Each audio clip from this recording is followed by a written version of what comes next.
Non mais meuf, j'ai acheté une ring light, comme les Instagrammeuses. Hein.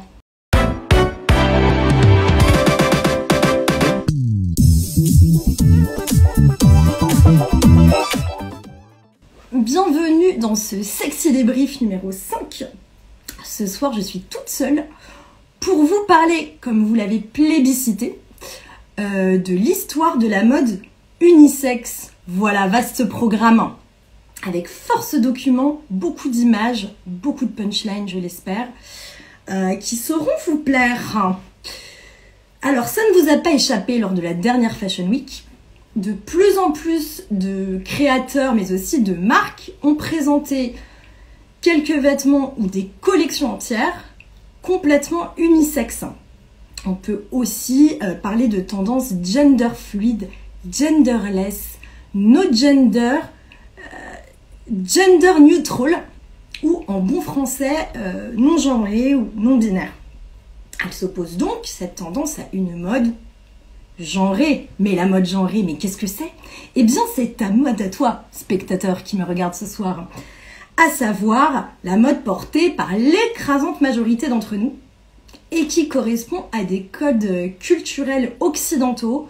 Alors, je précise ce soir que je ne parlerai que de l'histoire du vêtement occidental, parce que si je commence à partir sur tous les continents et toutes les civilisations, vous allez m'entendre blablater pendant 3 jours, voilà.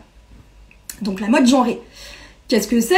C'est la mode, j'ai envie de te dire, dominante, qui est portée par l'écrasante majorité d'entre nous, donc comme je le disais, tout est écrit évidemment, et qui répond à des codes culturels occidentaux hyper ancrés dans l'inconscient collectif.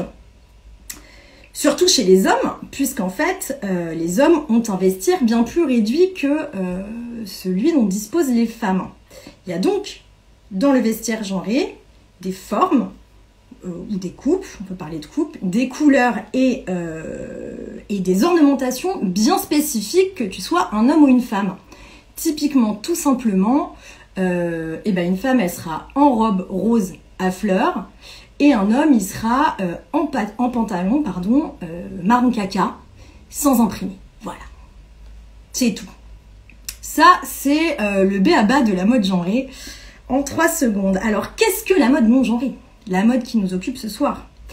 Eh bien, c'est cette tendance qui consiste à s'affranchir de la binarité du vêtement dans le genre.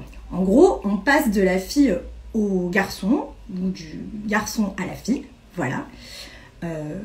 L'objectif étant d'embrasser une multitude d'identités, je dirais même de les décloisonner les unes les autres.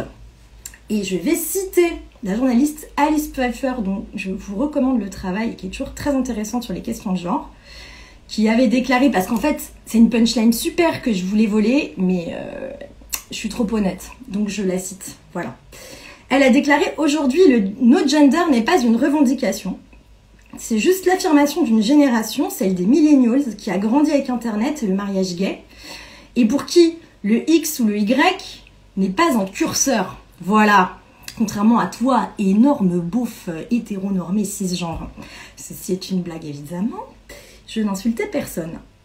Donc, l'un des dignes représentants de cette génération de millennials, c'est Jaden Smith. Et alors là, attention, turfu, je vais vous mettre la photo, c'est le fils de Will Smith, que vous connaissez certainement parce qu'il est acteur, rappeur, fils de tout ça, et qui jouit d'une certaine célébrité, comme on dit. Où es-tu? Tu es là. Je vais même te mettre en grand. Non, en grand. Voilà, ça c'est Jaden Smith, c'est donc un homme. Voilà. Digne représentant des millennials qui disent non, non, non à la mode genrée. Où j'en étais. Donc les jeunes créateurs issus de cette génération millennials, mais aussi les grandes marques, ils sont pas cons. Ils s'engouffrent dans cette tendance à fond. Mais il y a aussi, et c'est ça qui m'intéresse moi le plus, les designers dont le travail, depuis des années, s'est construit autour du no gender. Et je citerai mon habibi, Haider Ackermann. Petit montage, j'espère que vous apprécierez. Voilà. Par exemple, Haider Ackermann, il a toujours travaillé sur le concept de vestiaire non binaire. Quand on parle de mode unisexe, moi, je détermine 2 typologies de pièces. Ce que j'appellerais d'abord les vêtements transfuges. Donc, c'est à chaque fois qu'on va dire un truc muche pour homme ou un truc muche pour femme. Exemple, gros exemple, le couturier J.W. Anderson qui crée des robes pour hommes. Donc, je vais vous montrer un exemple. C'est printemps-été 2021, la dernière saison. Pourquoi c'est une robe pour homme? Parce qu'en fait, une femme qui porte une robe J.W. Anderson, elle a l'air d'un sac. Pour des simples raisons de coupe. C'est une coupe adaptée à une morphologie masculine. Donc ça, c'est ce que j'appelle un vêtement unisexe transfuge. À l'inverse, chez les femmes par exemple, vous avez tous entendu parler des smoking Yves Saint Laurent, pour femmes donc, et non pas pour hommes. Un homme, il ne passe pas une jambe, hein, très clairement. Ou là par exemple, ce que je peux vous montrer, c'est ce qu'a fait Olivier Teskens, pareil, au printemps-été 2021, la dernière saison. C'était une collection hommage à Mylène Farmer. Donc l'ensemble que vous voyez, qui est très clairement piqué du vestiaire masculin, qui joue sur les codes du travestissement, un mec, il peut pas fermer la veste. Enfin, il peut pas fermer la chemise, pardon. Il passe pas une jambe dans le pantalon, voilà. Donc ça, pour moi, c'est ce que j'appellerais les vêtements unisexes transfuges. Ce qui m'intéresse ce soir, c'est vraiment le no-gender ou l'unisexe, qui en fait consiste à fabriquer une pièce dans laquelle ton père, ta sœur, ta grand-mère ou ton cousin puissent rentrer et que ça fitte parfaitement, sans devoir aller faire des retouches, par exemple. C'est ça le vrai no-gender. Les 2 exemples les plus intéressants de la dernière Fashion Week printemps et été 2021, tellement pro, merci Pierre, on fait comme on peut. Les 2 exemples de la dernière Fashion Week, pour moi, parmi les plus importants, ce serait ce qu'a fait Nicolas Guéquier chez Vuitton. Je vous en ai déjà parlé. Donc voilà, ça c'est une femme, mais en fait, elle porte une tenue qui est complètement unisexe dans le look et dans la forme. C'est-à-dire que n'importe quel homme peut rentrer là-dedans. Et ce qu'a fait Kazé, je sais plus quoi, Kazenval, j'arrive jamais à dire son blaze à lui là, chez Mugler. Ça, par exemple, c'est un homme dont la tenue est totalement portable par une femme sans aucune retouche. Voilà. Ça, c'est ce que je considère comme étant l'aboutissement du no-gender. Pas besoin d'aller chez le couturier faire inverser la boutonnière de sens, baisser les pinces, ouvrir la carrure ou l'affiner. Voilà. Merci Elodie, c'est pour toi que je mets des photos, ma poule. Comme je sais que tu veux des photos, il y en aura plein ce soir. Et puis il y a aussi plein de labels un petit peu plus discrets dont la spécialité c'est de travailler un vestiaire unisexe, et je ne saurais que trop vous conseiller de vous ruer sur la page Facebook d'un label que j'adore qui s'appelle LR3. Bon là on voit pas grand chose, mais dont les fringues sont absolument incroyables et sont totalement portables par les 2 genres, mais bon extrêmement cher. Donc si je pouvais avoir un petit cadeau, ce serait sympa, merci. Donc voilà, grosse tendance de fond qui pourtant continue d'en hérisser beaucoup, de type vieux réac casse-couille, mais c'est quand même intéressant de voir qu'il y a toute une partie, je dirais de la population, en tout cas de personnes, qui s'insurgent toujours, voilà, qui se sentent pour une raison ou une autre un peu attaquées ou bousculées dans leur identité fondamentale, quand ils voient un mec avec le moindre début de robe ou de jupe, ou quand ils voient une petite fille en bleu. Genre drame absolu. Et en fait, c'est pourtant un vêtement, c'est tout. On parle que d'un vêtement. Mais ce vêtement, il va être vu comme du travestissement, porte ouverte à une sexualité débridée potentielle venue des confins de l'enfer, qui éradiquerait le modèle hétérosexuel dominant, pense-t-il. Voilà, dans l'idéal, maman elle resterait bonasse, bobonne à la maison, et papa, connard casse-couille en costume cravate qui travaille. Et c'est là où j'en arrive à mon point Stéphane Bern. Les réactions hostiles au vestiaire non binaire ont le don de me surprendre. Non là, c'est vraiment beaucoup trop écrit, je suis désolée. Parce qu'en fait, le vêtement unisexe, il date de quand? Eh ben, il date de Mathusalem. Voilà, et sauf preuve du contraire, l'hétérosexualité, elle n'est pas en voie de disparition. Donc, quelles sont les origines de la mode unisexe? Voilà. Bah, je vais vous expliquer tout ça. Petit retour en arrière. Accrochez-vous, c'est du lourd. Parce que ma poulette, si tu peux arborer un look complètement boyish, ou au contraire, monsieur qui m'écoute, si tu as envie de porter une robe à paillettes bien qu'étant pourvue d'un chibre, c'est grâce à un pan de l'histoire du vêtement ultra négligé et vraiment pris de haut, finalement. C'est grâce à la mode enfant. Voilà. Tout vient de là. C'est grâce à la mode enfant et peu de gens le savent. Et pourtant, c'est dans l'histoire de la mode et du vêtement, elle est fondamentale puisque elle a ouvert la porte, en fait, elle a ouvert la voie au vestiaire unisexe d'adultes. La pratique culturelle, la pratique culturelle qui domine l'Occident jusqu'au début du XXe siècle, c'est d'habiller les petits garçons et les petites filles de la même façon. Voilà, du Moyen-Âge au siècle des Lumières. En fait, le monde occidental, il ne considérait pas les bébés et les enfants comme des êtres comme toi et moi. Pour eux, c'était des petits êtres dépourvus d'identité et complètement asexués. Ils n'étaient pas vraiment humains et ils n'étaient certainement pas genrés, en fait, pas petits. En gros, on les voyait comme des petites larves, voilà, qui grouillent, qui bavent, qui sont flasques.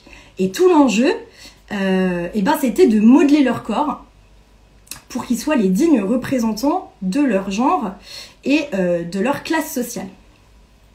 Donc, indistinctement à la naissance, les nourrissons filles et les nourrissons garçons, ils sont tous traités pareil. En fait, on les emmaillote avec des langes, comme des momies, voilà, avec des langes hyper serrées. Les langes, c'est des carrés de tissu, en fait. Dès la naissance, on les emmaillotait les bras et les jambes le long du corps, comme ça, ils ne pouvaient pas bouger, pour que les langes fassent office de tuteur, en fait, et pour que le corps, il pousse droit. Voilà. On pensait que si on faisait pas ça, les mecs, ils poussaient, tu vois, ils grandiraient complètement traviole, bizarrement. Donc, je vais vous montrer quelques œuvres qui le montrent. Hop. Voilà. Là, vous voyez un gros bébé complètement emmailloté. Là aussi. Donc, on dirait clairement une momie, quoi, on peut se le dire. Là, il y en a d'autres. Donc, c'est vraiment des petites momies. Ils ont pas de... Les bras ne sortent pas, les jambes ne sortent pas. Là aussi, ça se voit. Et donc, voilà. En fait, quand est-ce qu'on leur enlève les langes? Parce qu'il va bien falloir les délivrer un jour. C'est aux environs de 1 an. On leur enlève les langes. Et là, ils passent pareil, petite fille, petit garçon, dans une tenue qui est la même pour tout le monde, qui s'appelle une robe, R-O-2-B-E. En fait, c'est une robe, quoi. Et qui... des briques de lait. Oui, voilà, c'est ça. Et donc, pardon, ils sont dans des robes avec, en sexy bonus, parce que c'est quand même très, très drôle. Je vous montre ça tout de suite. Ce qu'ils ont sur la tête, là, c'est un espèce de bourrelet anti-choc pour leur éviter de se cogner. Et que s'ils se cognaient, eh ben, ça leur éclate pas le crâne. Voilà, je trouve ça très très drôle. On devrait y penser. Si tu es un jeune entrepreneur, ça peut être une idée pour lancer ta start-up. Voilà, donc en fait, cette robe, on l'a considérée comme adéquate parce que c'était un instrument qui permettait aux enfants de se mouvoir librement, d'apprendre à marcher et tout ça, et aussi d'être propre. Mais c'était pas considéré comme un vêtement. C'était vraiment un espèce d'uniforme que les petites filles et les petits garçons y portaient, juste pour apprendre à marcher, apprendre à faire caca, tout ça.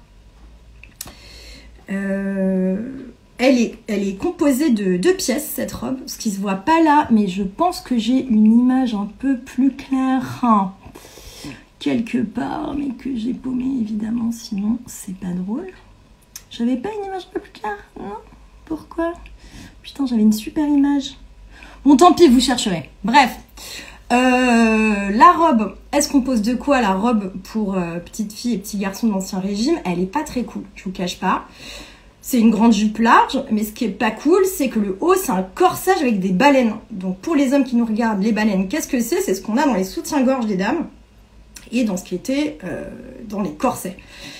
Donc en gros, les gars, dès l'âge de 1 an, ils étaient déjà en corset. Pourquoi? Parce que c'était toujours dans cette perspective de modeler le corps. Toujours pareil, on voulait pas qu'ils sortent comme ça, quoi. Et pour aussi leur apprendre, dès le plus jeune âge, le maintien aristocratique. Voilà, il fallait rester chic, il fallait être cambré. Puis il s'agirait pas de marcher comme un blédard. Non, faut rester digne de son rang, quoi, j'ai envie de te dire. Donc, tout petit nourrisson, on est en lange. Ensuite, on est en robe fille-garçon.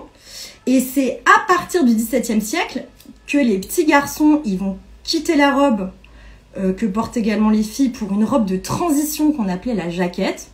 Ça reste grosso modo une robe. Et vers l'âge de 6 ans, ils balancent les robes et les tutus aux oubliettes et ils prennent direct le costume des hommes, mais en version miniaturisée. Et en fait, c'est le costume qu'ils porteront jusqu'à leur mort. Voilà, en gros, comment ça s'appelle? Pardon, je vous dis n'importe quoi. Pas du tout, les pourpoints et les chausses. Vous voyez à peu près à quoi ça ressemble. Pareil pour les filles, un peu plus tard, elles quittent la robe unisexe dont je vous parlais pour la robe pour femmes en petit. Mais elles sont, en fait, ce qu'il faut savoir, c'est que ces vêtements-là, que ce soit pour les petits garçons ou pour les petites filles, n'étaient pas du tout pensés pour être au-delà du fait que ce soit des petits formats. C'était vraiment des versions miniaturisées de ce qu'on faisait pour les adultes. Hein. Donc c'était tout aussi inconfortable. Il n'y avait rien du tout qui était pensé pour la mobilité et l'épanouissement des chakras des babies. Ils n'en avaient rien à foutre. Et donc, vers 6 ans, tu prends le vêtement d'adulte, ultra genré là pour le coup, et tu crèves avec. Donc, grosso modo, les langes, c'est quasiment un outil orthopédique, c'est pas un vêtement. La robe unisexe, c'est pas franchement un vêtement, c'est plutôt une espèce d'uniforme de transition. Et paf, direct, après, t'es dans ton habit d'adulte qui sera le même jusqu'à ce que tu crèves. C'est pas très sympa. Petit aparté, les petites filles qu'on fout dans des robes, du coup, qui sont des miniatures de robes de femmes, c'est pour en rajouter dans leur statut de femme, puisque les robes de l'Ancien Régime, vous le savez certainement, étaient ultra larges, ultra inconfortable, ultra lourde, etc. et était pensée pour que les nanas aient du mal à se mouvoir. Et si tu as du mal à te mouvoir, tu es forcément dépendant de qui? D'un homme. Donc en fait, la robe dans l'Ancien Régime c'est un vêtement qui est le symbole de la dépendance des femmes à leur mari, à leur père, à leur frère, à tout ce qui a plus ou moins une bite. Voilà. Alors à ce stade, on peut alors attendez, je vais déjà vous montrer, pardon, je parle. Ça, c'est une fratrie, donc il y a une petite fille et un petit garçon. Question, est-ce que... donc les deux sont en robe, là, ils sont dans cette espèce de robe de transition avant que le petit garçon prenne des habits de mini-homme et la petite fille prenne des habits de mini-femme. Est-ce qu'il y avait vraiment des différences entre les deux robes? Alors c'est subtil, ça dépend des sources qu'on a. Mais peut-être que les robes pour petites filles, en tout cas que les petites filles portaient, étaient un cran plus bling, un cran plus décorées que celles que portaient les petits gars. Mais ça dépend, ça dépasse quoi. Alors là, c'est pareil, c'est un frère et une sœur. Je sais pas si vous voyez bien, mais ils portent, concrètement, ils portent la même chose. Là, c'est toute une famille. Donc ce qui est intéressant, c'est des petites filles, des petits garçons. Et on a de tout. On a un bébé en robe, donc on ne sait pas si c'est un garçon ou une fille. On a des petits gars en jaquette et des filles en robe. Voilà, mais grosso modo, tout ça est extrêmement gender fluide. Qu'est-ce que je voulais vous montrer d'autre? Voilà, et là, c'est quand ils passent à l'âge adulte, en tout cas symboliquement, parce qu'en gros, là, on a 6 ans, hein, je pense. Et ben, ils sont déjà dans des reproductions mini, taille enfant, de ce que seront leurs vêtements d'adultes jusqu'à leur mort, ce qui est quand même relativement tcheuglo. Est-ce que j'en ai d'autres? Oui, ça c'est une petite fille, sauf que elle est en mini maman. Ça y est, elle a passé l'âge d'être dans la robe unisexe, donc elle est en mini femme. Ça devait être très très sympa. On adore la collerette, le corset, tout ça, tout ça. Là, pareil, c'est une fratrie, on voit pas grand-chose. Enfin, voilà. Tout ça est extrêmement fluide, comme on dit chez nous. Donc, quelles conséquences déjà, parce que je pense que c'est important à ce stade d'en parler, psychologiques et sociales d'un passage aussi brutal d'un vestiaire non genré, les langes et la robe unisexe, à un vestiaire genré. En tout cas, ce qu'on peut dire, c'est que cette non-différenciation vestimentaire aux premiers âges de la vie, elle n'a pas créé des hordes d'homosexuels en furie qui n'ont copulé avec le sexe opposé qu'au nom de la perpétuation de l'espèce. Hein, tout va bien. Donc les réacs de tout poil respirent. Hein. Et peut-être même, moi je pense que le fait d'avoir partagé quand même le même vestiaire dans les premiers âges de l'enfance, eh ben, il a incité les gens de l'Ancien Régime à être vachement plus fluides, même à l'âge adulte, dans ce qui va être l'ornementation des vêtements, plutôt. Parce que, bon, je vais pas vous faire 15 000 images, mais vous voyez bien à quoi ressemblait Louis XIV et compagnie. Mais vas-y que ça se foutait de la paillette, de la fanfreluche, de la fleur et de la rose, sans se dire, oh mon Dieu, sans se poser des questions de fond sur son identité de genre, quoi. Alors peut-être que ça, c'est dû au fait que les frontières étaient troubles dans l'enfance à ce niveau-là. Chose qui n'est plus vraiment le cas aujourd'hui, donc les frontières sont beaucoup moins troubles, voire elles ne le sont pas. Voilà. Et ma deuxième question, c'est qu'on peut aussi s'interroger sur un passage aussi brutal de choses asexuées sans identité et qu'on dresse quasiment comme un animal, quoi, à mini-adulte qu'on respecte, tout ça en 6 ans, quoi, à peine. Parce que c'est important, dans la mesure où l'enfant n'est pas reconnu comme un individu à part entière, et ben aucun vestiaire spécifique est imaginé pour lui. C'est pour ça que je vous dis, ce qu'il portait, c'était de l'accessoire orthopédique ou de l'uniforme, avant d'être dans un vêtement, au sens propre. Dans l'Ancien Régime, on faisait pas... On s'en battait les couilles de son gosse. Enfin, que les choses soient claires. On n'était pas attendris, on trouvait ça mignon. On voulait qu'il pousse droit, voilà.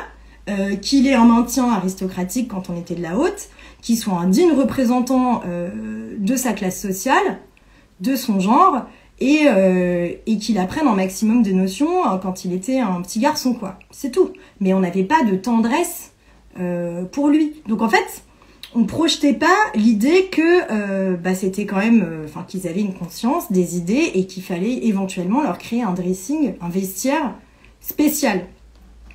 Ça va venir avec plusieurs penseurs des Lumières, dont J.J. Rousseau, notre ami à tous, qui a commencé à réfléchir à cette question et qui s'est surtout opposé à la dénaturisation des enfants. Voilà, en gros, il va plaider pour qu'on leur crée des vêtements adaptés, et puis doucement, mais sûrement, il y a quelques personnes de la haute qui se sont dit, on va éventuellement réfléchir à des robes, donc ces fameuses uniformes un petit peu moins contraignantes. Peut-être qu'on pourra enlever les baleines pour qu'ils respirent mieux dans les corsets. Il y a le costume à la matelote pour les petits garçons qui est apparu à ce moment-là. Mais bon, ça reste quand même anecdotique. Et puis c'était vraiment pour les princes. Donc là, on était plus que dans la haute, on était... Alors, est-ce que c'était la même chose pour les enfants du peuple, pas aristo? Alors, grosso modo, mais avec des vêtements moins bling. Mais oui, le principe était le même, en fait. L'emmaillotage, la robe, unisexe. Le principe était le même. Et après, t'étais dans des vêtements d'adultes. Le truc, c'est qu'en termes de sources iconographiques, comme c'est des peintures, et c'est quand même plus intéressant d'avoir des peintures parce qu'on a aussi les couleurs, on a quasiment que des portraits d'enfants de courtisans, en tout cas de la noblesse. C'est pour ça que je m'épanche un peu sur la noblesse, mais voilà. Et puis en plus, dans le peuple, t'avais pas une grande variété, après en termes de coupe, etc., d'artisanat, de vêtements. Donc ça, on était dans des espèces de trucs en toile de jute dégueulasses, ad vitam aeternam. Donc c'est pas forcément...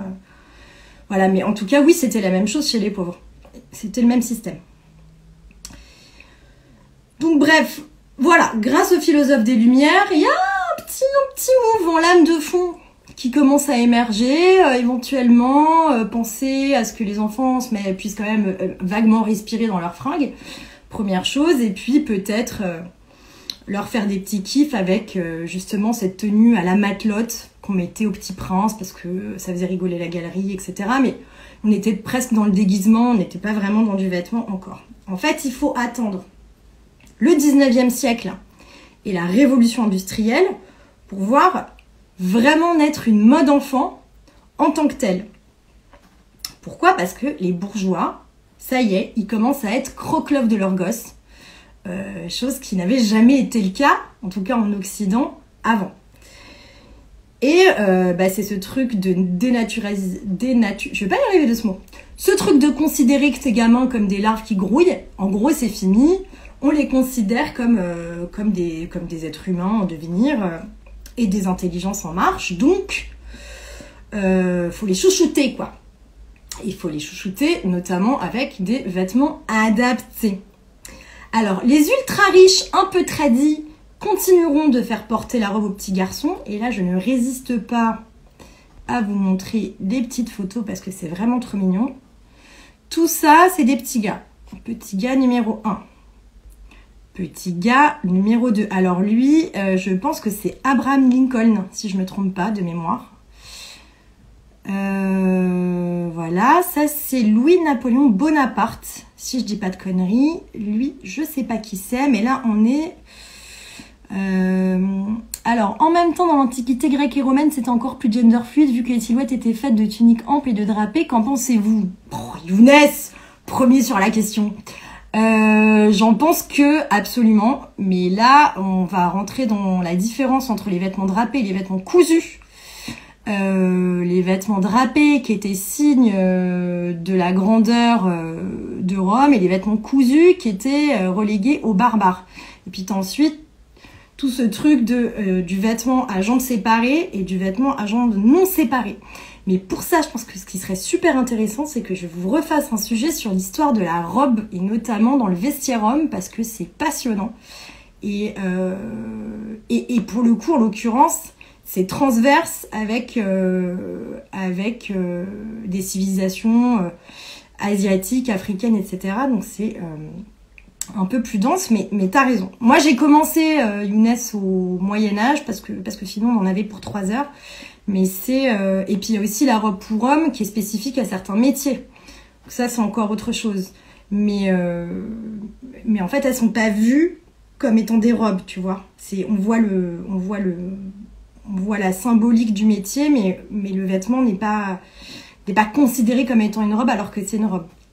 Yes, un spécial robe. Ok, vas-y, je ferai ça.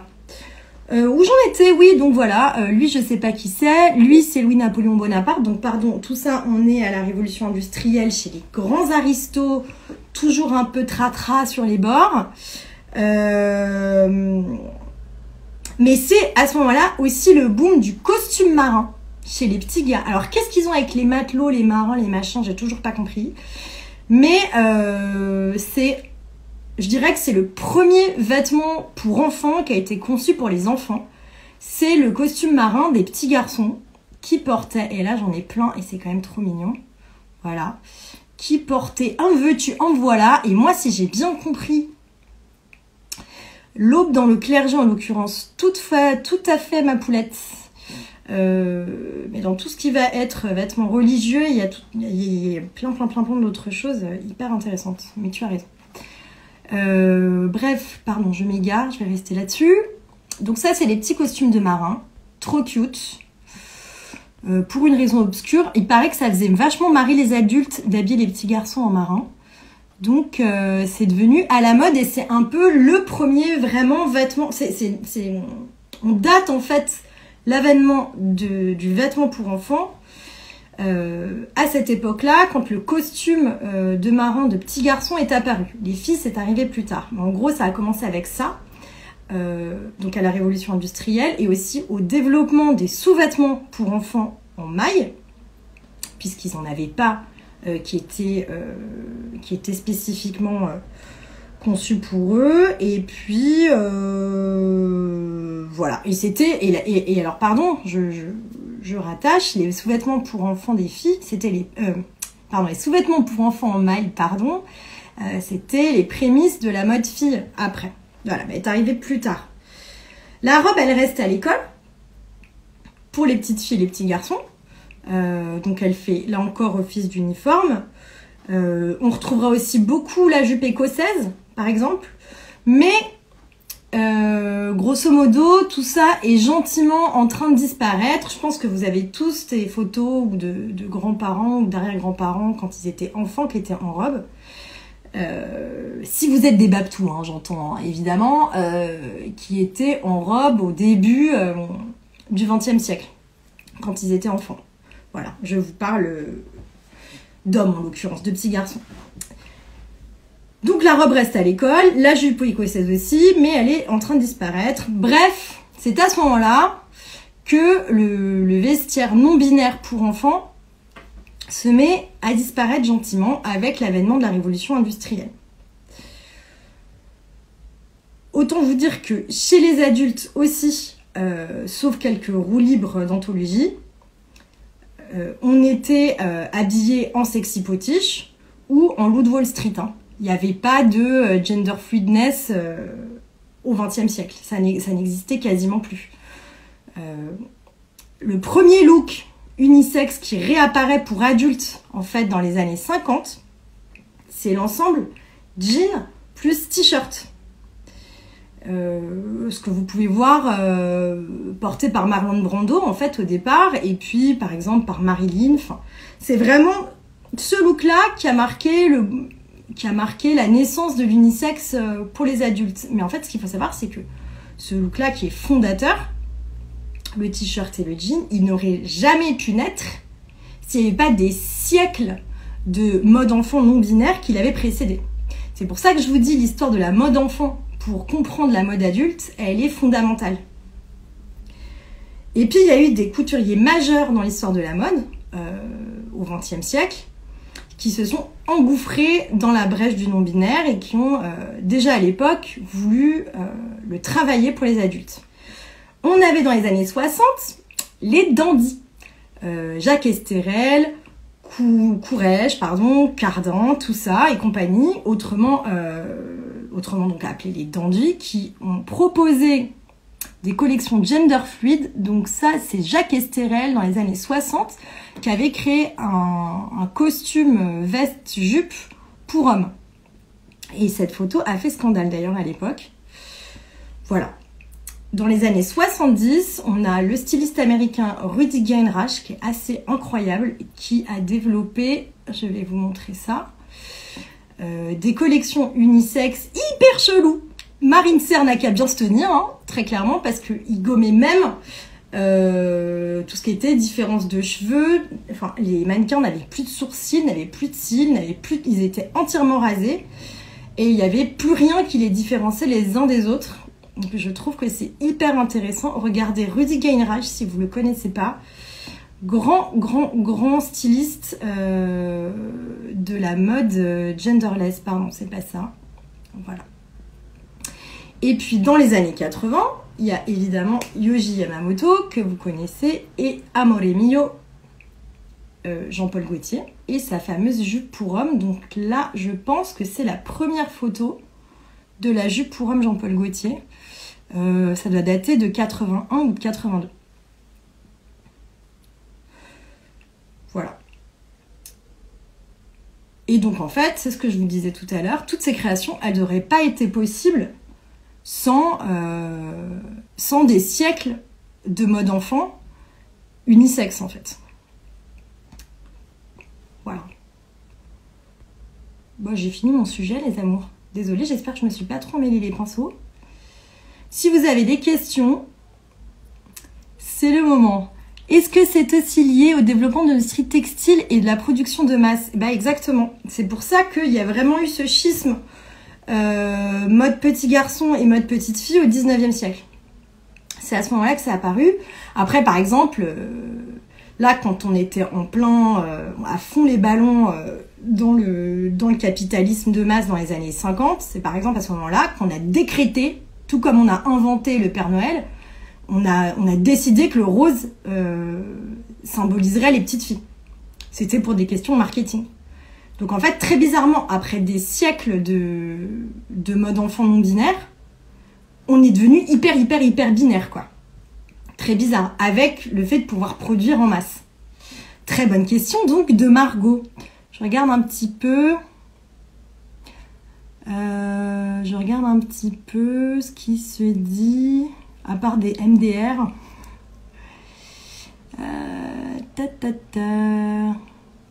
Sympa ta veste, by the way, merci beaucoup. Vu le taux de mortalité infantile, c'est économique, ces vêtements pour enfants. Bah ouais. Mais je pense qu'il y en avait beaucoup qui crevaient d'étouffement, pour être très honnête. Soit dans les langes, quand ils étaient nourrissons, soit dans les robes à corset, parce que rapport à t'as besoin de déployer tes poumons quand t'es un enfant, c'était un peu pas possible, quoi. Donc je pense qu'il y en a plein qui sont morts dans ces fringues-là. Mais ces enfants portaient-ils tous des corsets? Oui, absolument. Ils portaient des corsets. Ça paraît bizarre, mais pourtant c'est le cas. Voilà, bah posez-moi des questions. Là, en fait, il y a beaucoup de LOLs et autres MDRs et autres cœurs. Donc si vous avez... Alors, Pierre Cardin a tenté le Cosmocorps mixte vers 1967. Si vous ne connaissez pas Joris, c'est un petit peu le Stéphane Bern de la mode. Joris d'amour, abonnez-vous, il est passionnant et il est toujours là pour mettre une petite tréha quand je me trompe sur une date. C'est beau ce liner, merci ma poule. Bah, si vous n'avez pas de questions, je pense que je vais pas tarder à arrêter, parce qu'on en est déjà à 38 minutes. Est-ce que ça vous dit que Rudi Gernreich, on me demande comment ça s'écrit, Gernreich, putain, comment il s'appelle, Rudi, R-U-D-I, et Gernreich, c'est G-E-R-N-R-E-I-C-H. Je sais, c'est technique, hein. Est-ce que ça vous dit que je vous fasse un sexy débrief sur la robe pour homme? Parce que je sens que ça vous intéresse. Dites-moi ça et je vous le ferai. Pourquoi c'est plus facile pour les femmes de s'habiller en homme que l'inverse? Très bonne question. Très bonne question de mon frère, ce petit filou. C'est pas plus facile. Elles ont acquis le droit d'avoir accès aux pièces du vestiaire qui à la base étaient des vestes exclusivement masculines de haute lutte. Voilà, ma phrase était très longue et totalement improvisée. Donc c'est pas plus facile. Alors aujourd'hui ça l'est parce qu'on est les héritières de tous ces combats. Mais bien au contraire, avant c'était quasiment l'inverse. C'était les hommes qui avaient un dressing, disons, un vestiaire plus fourni que les femmes. Et aujourd'hui, c'est les femmes qui ont un vestiaire plus fourni que les hommes. Elles ont pu porter des pantalons, elles ont pu porter des chemises, elles ont pu porter des chapeaux. Ça a commencé avec les chapeaux. Il y a beaucoup de choses comme ça. Et pourquoi c'est plus facile? Alors, moi, c'est mon avis. Mais j'ai l'impression, et c'est ce que j'essayais de dérouler tout au long de ce sujet, que dès qu'un homme tente la moindre jupe, la moindre paillette, il est tout de suite suspecté d'homosexualité. Homosexualité qui serait donc à proscrire, hein, si je tire le fil. Alors que quand une femme, elle va avoir un look, on a tendance à dire de garçon manqué, je déteste ce nom, mais allons-y, pour que les choses soient claires. Voilà, il va pas se passer grand-chose, quoi. Et quand bien même on se dirait, si ça se trouve, elle est lesbienne, bizarrement, ce serait moins grave que de soupçonner un homme d'homosexualité. Et je pense que c'est pour ça que c'est plus difficile pour un homme d'emprunter au vestiaire féminin ou de se dire j'en ai rien à foutre de mettre une jupe, une robe ou des talons quand je sors. Je pense qu'en fait c'est à cause de ça. Après moi ça c'est mon avis, mais parce que la robe, la jupe, après il faudrait remonter aux origines de ce vêtement là. Chez les femmes, c'était vraiment un instrument de soumission. En fait, elles étaient pendant très longtemps reléguées aux jupes et aux robes parce que ça les entravait dans la démarche. Et le fait d'être entravées dans la démarche, c'est-à-dire d'être dans l'impossibilité de marcher comme elles le voulaient, les rendait dépendantes. D'accord? Au-delà du côté sexy, pas sexy. Et en fait, un homme contemporain, j'entends, qui mettrait une robe qui a été designée pour une femme, ou en tout cas qui ressemblerait vite fait à une robe pour femme, pourrait projeter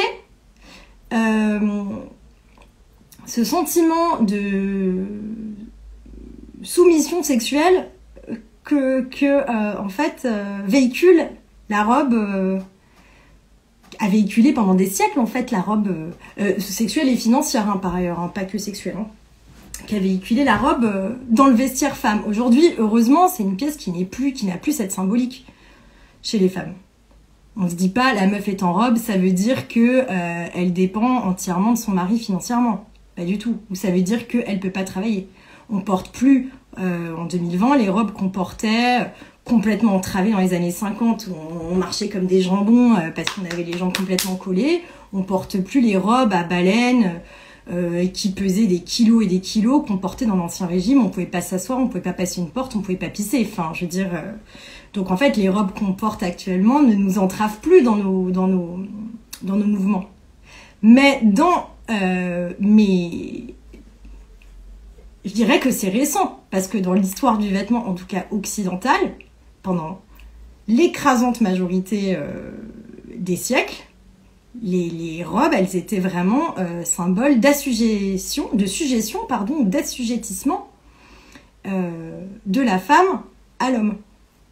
C'était vraiment le but de cette pièce-là, en fait, ce qu'elle voulait véhiculer. Et les hommes avaient donc des vêtements à jambes séparées, et les femmes, elles restaient dans ces trucs complètement monolithiques, elles avaient que la tête qui sortait. Enfin, elles pouvaient avoir, en fonction des époques, des décolletés et tout, mais je vous invite à regarder les vêtements du XVIIIe siècle de merde, s'il en est, en termes de mode, hein, tout est devenu chiant en noir. Après le 17e où c'était la fête, les plumes, les paillettes, les coiffures comme ça, 18e, on remballe, c'est terminé la fiesta, terminé quoi. Et bah, les femmes, c'était des femmes fleurs.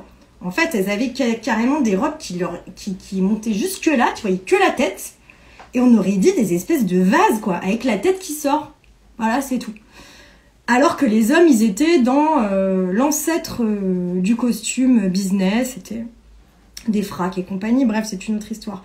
Mais en fait, pourquoi, pour répondre à ta question, et ensuite je vais m'arrêter, les hommes ont toujours ce petit blocage à emprunter au vestiaire des femmes, c'est parce que, pour une raison qui m'échappe, je vous parle pas des défilés et des mecs à la Fashion Week, hein, je vous parle pour aller chez Franprix. Pour une raison qui m'échappe, c'est mal vu. Voilà. Moi, je pense que c'est parce que ils auraient peur d'être regardés de traviole ou pris pour des homos, alors qu'eux-mêmes ne seraient pas non plus homophobes, donc tout ça est un tatata, mais c'est une discussion que les hommes devraient avoir entre eux, en fait, parce que c'est super intéressant, moi, je trouve. Qu'est-ce que ça dit ? Bah ouais, le premier smoking pour femmes d'Yves Saint Laurent ne fait pas passer les femmes pour des lesbiennes. Absolument, Younes, tu as raison, on est quand même très très très fité en termes de boobs, de boulards, et il faut être perché sur des talons aiguilles, quoi. T'as raison. Est-ce que les hommes à la base sont ouverts à l'idée de prendre autant de risques ? Je ne sais pas, c'est bien pour ça que... Mais d'ailleurs, pourquoi ce serait un risque, en fait ? C'est ça le problème. Alors, pardon, robe, il y a il y a cet aspect soumission financière de la robe, puisqu'en fait, avec une robe qui t'encombre, tu peux pas travailler, mais il y a aussi le fait d'être disponible sexuellement, dans la mesure où il est très facile d'accéder à l'origine du monde quand on porte une robe, comme chacun sait. Donc voilà, c'est un vêtement qui dans la symbolique culturelle était hyper chargé en code de genre, quoi. C'est pour ça. Mais bon, on espère que ça va un petit peu changer, n'est-ce pas ? Messieurs, dames, 46 minutes. Il est temps de vous faire un bisou. J'espère que ça vous a plu. Et puis, je vais foutre la vidéo sur IGTV, là, en espérant que ça fonctionne. Et n'hésitez pas à la partager, à la commenter. Voilà, ça me ferait plaisir. Et puis, je vous vois la semaine prochaine. Je vous fais des gros bisous. Bisous, bisous. J'espère que c'était cool.